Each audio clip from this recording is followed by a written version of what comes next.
Hi guys, আপনাদের আমাদের বাসার দাবাত পোশাক খাবার। আপনাদের দাবাত আমার বাড়ির পেয়ারা খাবার দাবাত। আমার এই ছোট্ট নতুন বাড়িতে একটু চাষ করা হয়েছে, একটু পোশাকের গাছ, একটা পেয়ারা গাছ। পেয়ারা গাছে অবশ্যই পেয়ারা ধরেছে, আপনারা আসবেন আমার বাসাতে খাতে।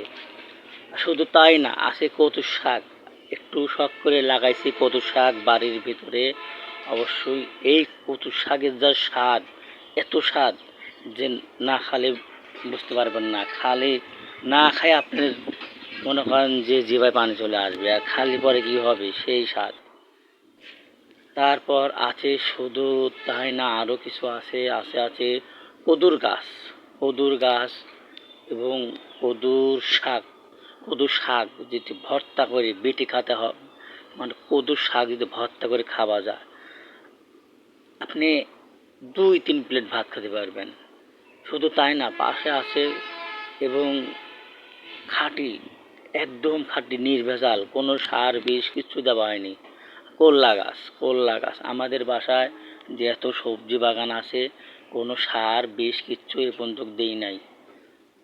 তার ভিতর এখন সবজির ভিতর একটা ফল দিচ্ছে করলা, নতুন, আমরা এখনও খাইনি। এই করলা কি স্বাদ হবে, কি টেস্ট হবে, এখনও আমি জানি না। এখন আপনাদের ছাড়া আমি তো খেতেও পারি না। অবশ্যই আপনাদের নিমন্ত্রণ, আসবেন কচু শাক ঘাটা, কচু শাক ভাজি এবং কচু শাক ভর্তা এবং করলা ভর্তা অবশ্যই আপনাদের সঙ্গে করে নিয়ে খাবো।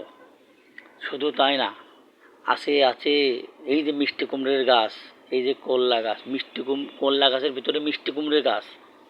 এই মিষ্টি কুমড়োর গাছ আমার অনেক শখ ছিল সবজি বাগান করার, কিন্তু যেটুকু পারছি করেছি, কিন্তু এই ঠিকভাবে করতে পারছি না। এই জাংলাটা আরও বড় করতে হবে, এই জাংলাটা আরও বড় করতে হবে। দেখুন এই যে পুঁই শাকের গাছ, এই সাইডে জাংলা দেয়নি, এই সাইডে জাংলা দেয়নি, তাই বেড়ার উপরেই এত সুন্দরভাবে হয়েছে। অবশ্যই আপনারা চলে আসবেন পুঁই শাক ভাজি খাতে। পুঁই শাক ভাজি খাতে কী যে স্বাদ, কোনো সার নেই, বিষ নাই। এই যে আম গাছ, অবশ্যই আসবেন আপনারা এই একটা আম খাওয়ার জন্য। সবাই আসবেন, সবাই এই আমটা খেতে পারবেন। শুধু তাই না, সাইজনির সময় যেতে আসেন, এই দেখেন সাইজনি গাছ, সাইজনি খাতে অবশ্যই আসবেন আপনারা। আমার এই ছোট্ট বাড়িতে আমার অনেক শখ ছিল সবজি বাগান করার, এবং শুধু এগুনে আমার আমার বইয়ের অবদানই বেশি, কারণ এইগুলোর যত্ন আমার বই বেশি করে। আমিও করি কিন্তু একটু কম, আমি কাজে ব্যস্ত থাকি। জাংলা মাংলা সব আমি দিছি, গাছ লাগানোর দায়িত্ব ওর এবং গাছে পানি দেওয়ার দায়িত্ব ওর, আমি মাঝে মাঝে দেই। হ্যাঁ, এই যে মুরগি, এই যে আমাদের একটা মুরগি আর একটা কই হাঁস আছে, পঙ্কিরাজ হাঁস। কে খেতে চান এই মুরগির ডিম, অবশ্যই আগের ভিডিও দেখাইছিলাম, আসবেন দেশি মুরগির ডিম খাতে। শুধু তাই না, আমার বাড়ির সামনে আছে আর একটা কদু গাছ, লাউ গাছ। এখনও লাউ কদু ধরেনি, অবশ্যই ফুল আইছে।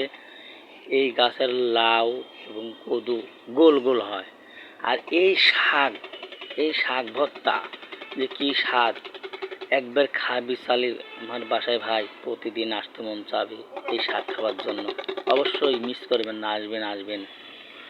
শুধু তাই না, আমার বাড়ির সামনে আছে বিশাল একটা বাগান। কিসের বাগান জানেন? আপনার সুস্থ থাকার বাগান। এই যে কচু শাকের বাগান, আপনি এই কচু শাক, এখানে কোনো সার বিষ কিছু দেওয়া হয় না। এইটা যদি খাতে আপনি অবশ্যই আসবেন। এই কচু শাকের বাগান থেকে আপনাকে আমি ইলিশ মাছ চোপড়া দিয়ে অবশ্যই ঘটন করে খাওয়াবো, এবং আপনি অবশ্যই সুস্থ থাকবেন। সুস্থ থাকতে চাইলে পরে কচু শাক অবশ্যই আপনি খেতে হবে।